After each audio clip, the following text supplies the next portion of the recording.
Media utama dari instrumen ini bukan dari kayu jati sana, bukan pula dari plastik atau dari batu, melainkan dari potongan tulang tengkorak manusia. Assalamualaikum sana. Di balik setiap kisah selalu ada misteri, pelajaran, dan jejak yang tertinggal. Dan malam ini Peri Minang kembali membawa sebuah kisah yang mungkin pernah sana dengar atau mungkin hanya berbisik dalam cerita orang-orang. Bagaimana kabar sanak malam ini? Semoga selalu dalam lindungan Allah Subhanahu wa Ta'ala. Malam ini kita akan melangkah agak ke dalam ke sebuah ruang interaksi batin yang cukup sensitif. Kita tidak sedang berbicara tentang hantu yang melompat atau penampakan yang menakutkan. Bukan itu sana. Melainkan kita akan membedah sebuah fenomena sosiologis dan psikologis yang bersumber dari sebuah mitos urban legendaris di tanah Sumatera, khususnya Minangkabau. Sebuah instrumen mistis yang digunakan sebagai sarana untuk mengganggu manusia dari jarak jauh. Sana pernah kepikiran gak? Kenapa ada orang yang tega menghabiskan energi, waktu, bahkan menggadaikan keimanannya hanya untuk membuat hidup orang lain hancur? Coba tulis di kolom komentar. Apa yang biasanya memicu seseorang sampai gelap mata dan menempuh jalan pintas seperti ini? Apakah karena cinta yang ditolak? Ataukah karena harga diri yang terluka? Mari kita bedah sejarahnya terlebih dahulu secara informatif.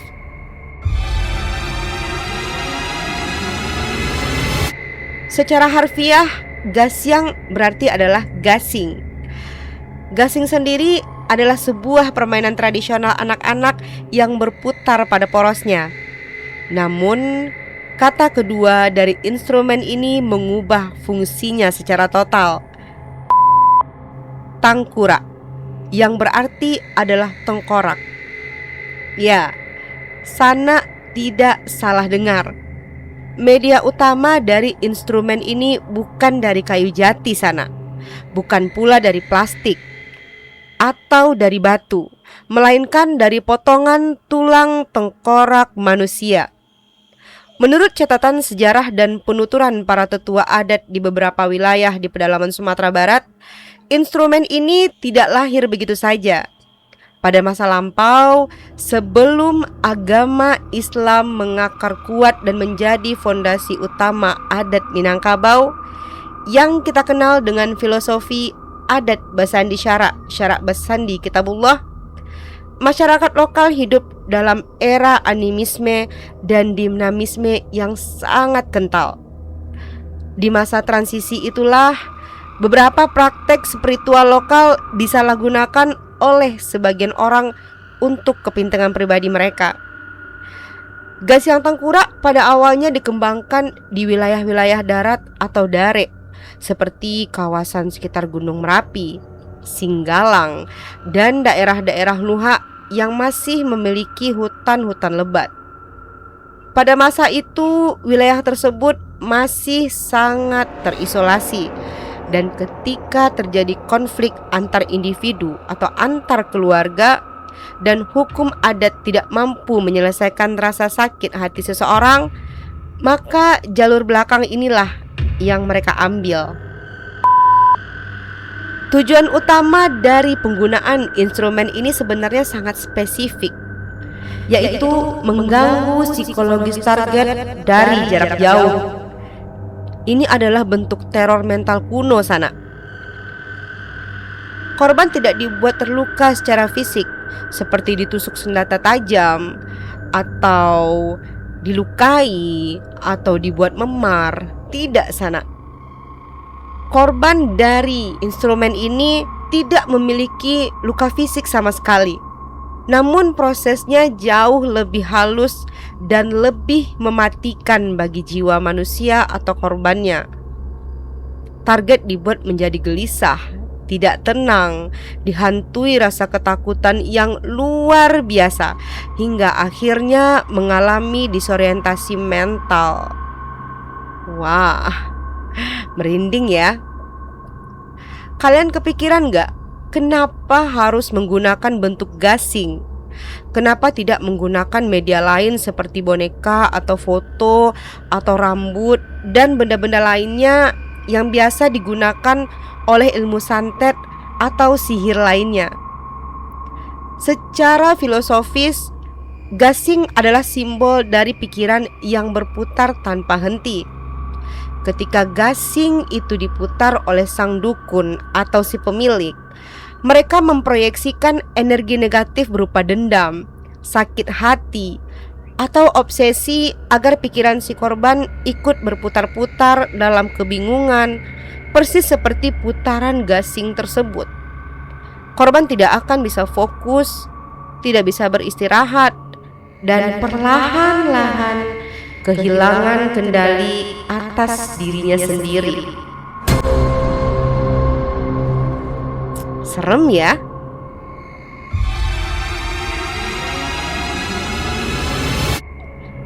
Sekarang mari kita pelajari bagaimana instrumen ini secara fungsional bekerja dalam tatanan mistis masa lalu tanpa bermaksud untuk menggurui atau membuka celah bagi siapapun untuk mencobanya.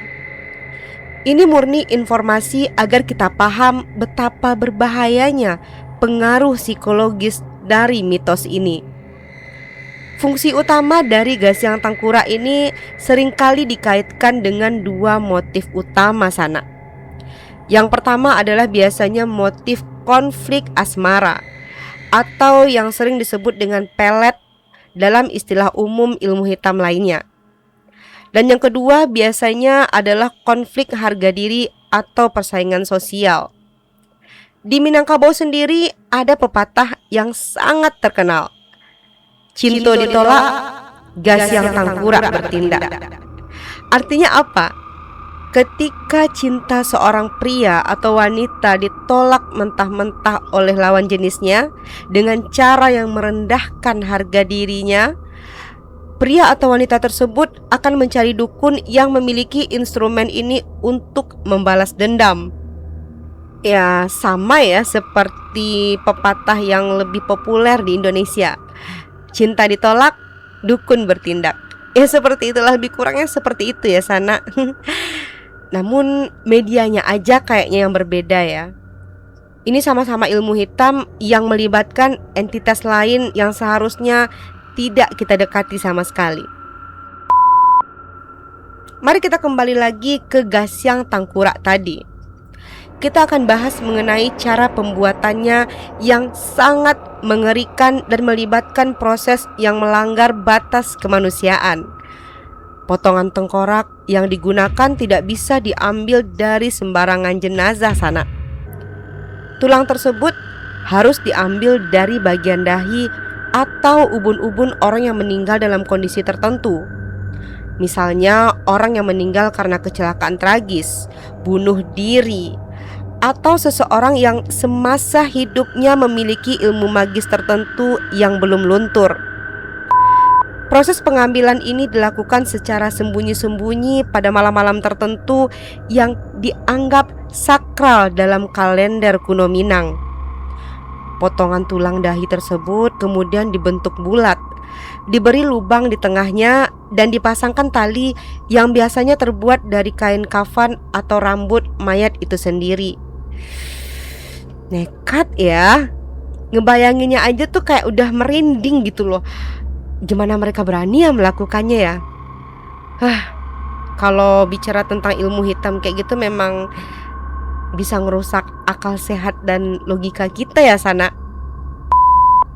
Saat prosesi dimulai, sang dukun tidak bekerja sendirian di dalam kamar yang gelap.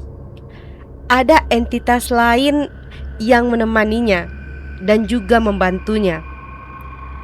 Beliau akan membakar kemenyan sebagai pengantar aroma, menyediakan sesajen berupa darah ayam hitam atau bunga-bunga tertentu, dan mulai memutar gasing tersebut.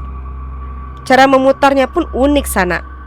Tali ditarik dengan sentakan berulang-ulang hingga mengeluarkan suara berdengung yang sangat khas.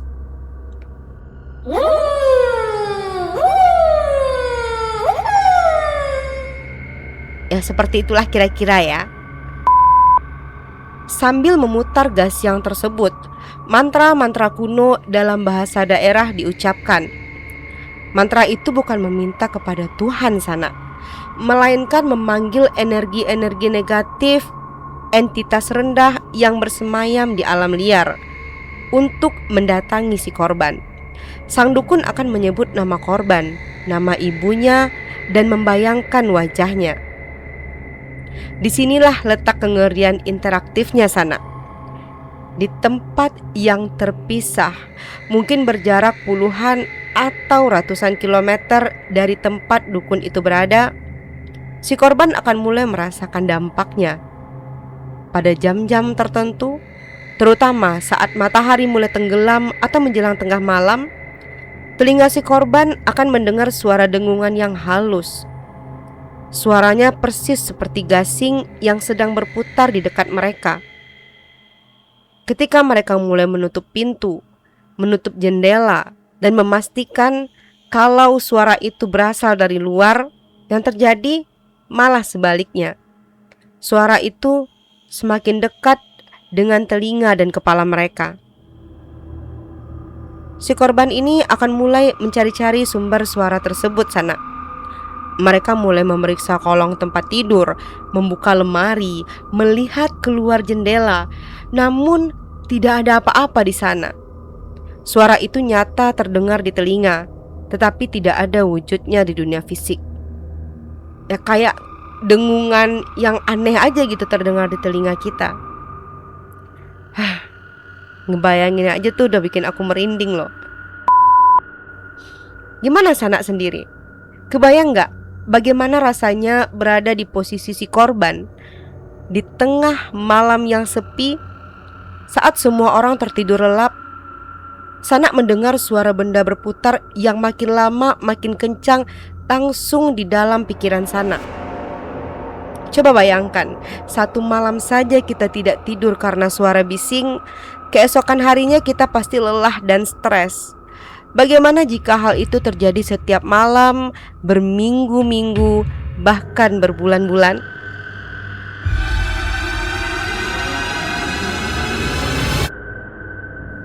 Dampak dari fenomena ini adalah poin paling krusial yang perlu kita bedah secara mendalam Sana. Efek yang ditimbulkan oleh mitos dan praktek gas yang tangkura ini tidak main-main. Dampak utamanya menyerang dua lini kehidupan manusia yang paling berharga: kesehatan psikologis dan hubungan sosial. Mari kita lihat dari sisi ketakutan psikologis terlebih dahulu. Korban yang menjadi target dari instrumen ini akan mengalami apa yang dalam dunia medis mirip dengan anxiety disorder atau gangguan kecemasan berlebih tingkat akut, dan juga skizofrenia. Karena kurang tidur yang ekstrim akibat teror suara gasing tersebut, sistem saraf korban mulai terganggu. Mereka menjadi sangat paranoid. Mereka merasa selalu diawasi oleh sesuatu yang tidak terlihat. Nafsu makan mereka menjadi hilang, wajah mereka berubah menjadi pucat, dan sorot mata mereka kosong.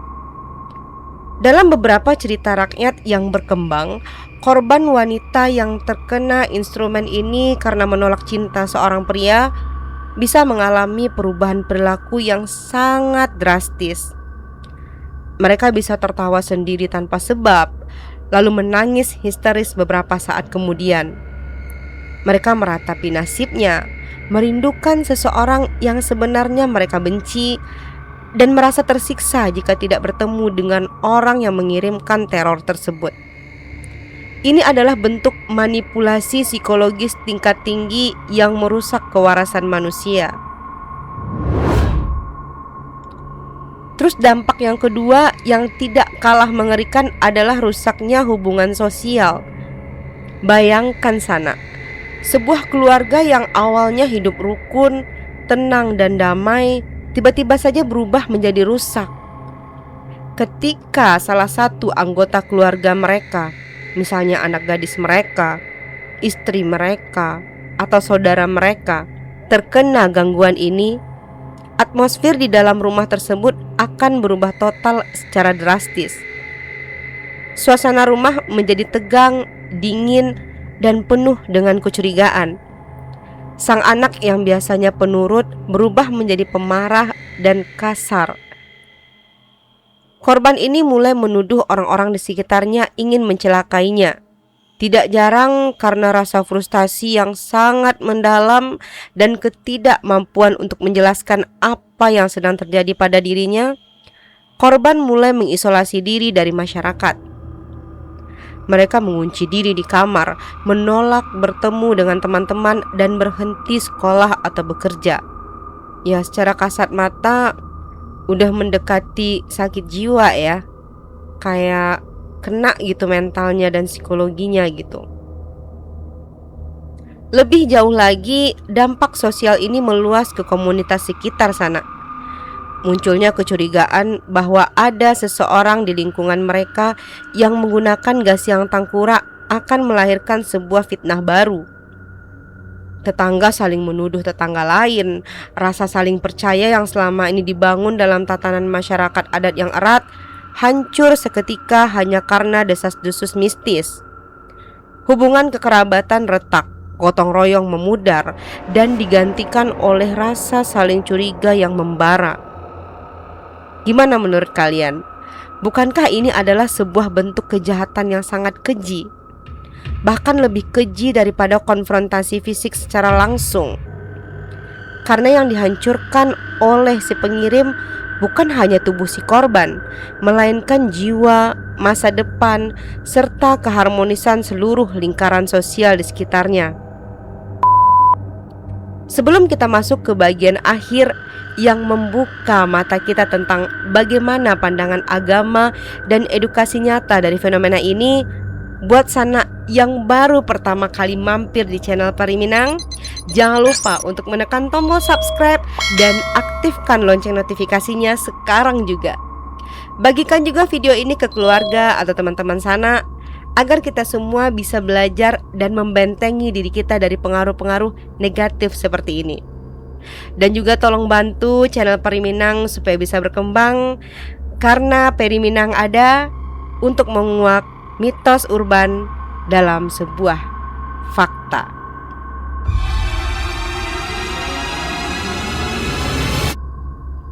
Sana, kita hidup di Indonesia, sebuah negara yang masyarakatnya mayoritas adalah umat beragama, dengan Islam sebagai mayoritas terbesar, khususnya di tanah Minangkabau, di mana falsafah adatnya berakar pada kitab suci Al-Quran. Dalam perspektif agama manapun, terlebih lagi agama Islam, mempraktekkan, menggunakan, atau bahkan sekedar mempercayai bahwa ada kekuatan makhluk yang bisa menandingi atau berjalan tanpa izin dari Allah Subhanahu wa Ta'ala adalah sebuah dosa besar. Itu adalah perbuatan syirik sana, sebuah pelanggaran teologis paling berat yang bisa menghapus seluruh amal kebaikan manusia selama hidupnya.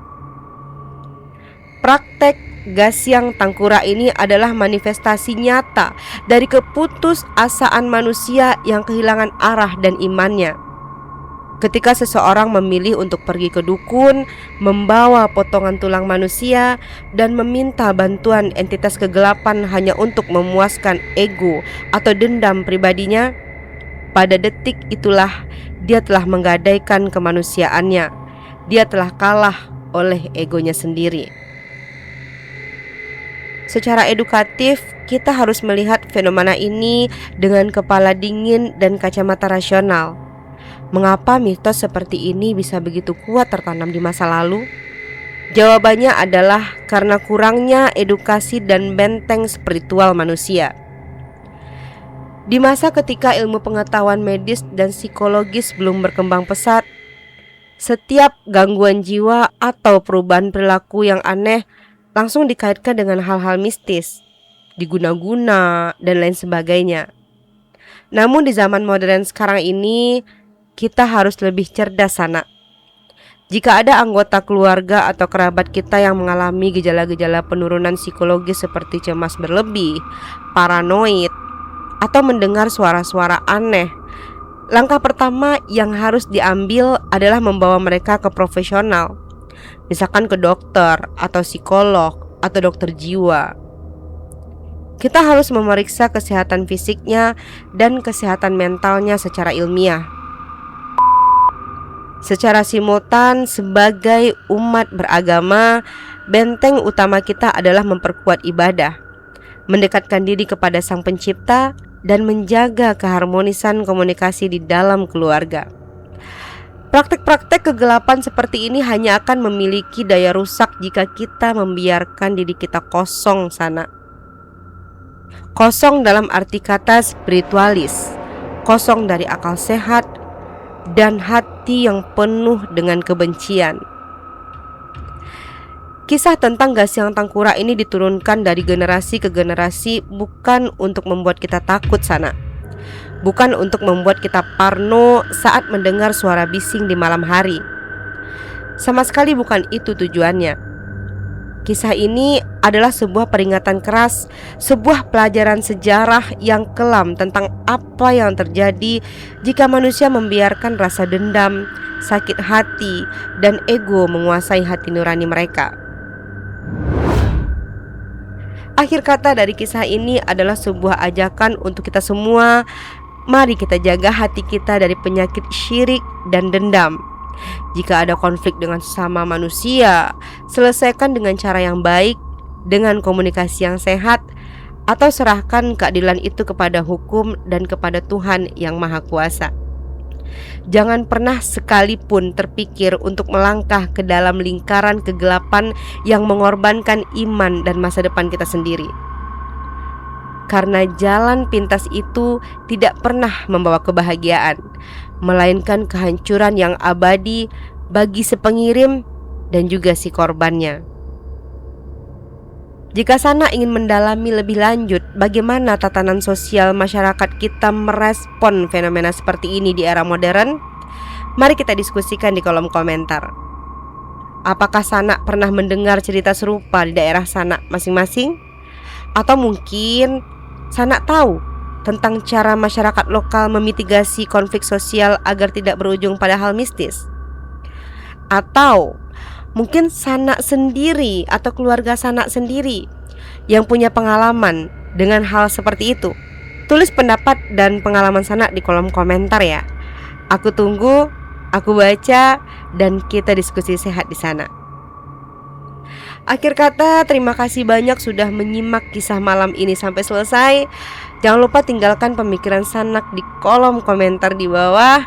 Dan jangan lupa subscribe channel ini agar Peri Minang semakin semangat untuk menghadirkan kisah urban legend yang mengedukasi dan juga menghibur kita semua.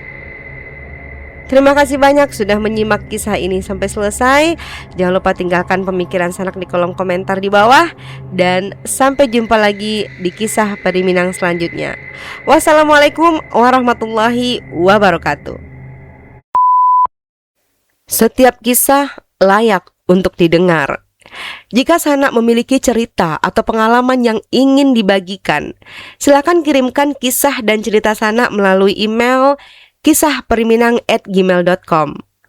Jangan lupa juga mohon cantumkan kategori cerita pada subjek email agar memudahkan tim untuk melakukan proses peninjauan.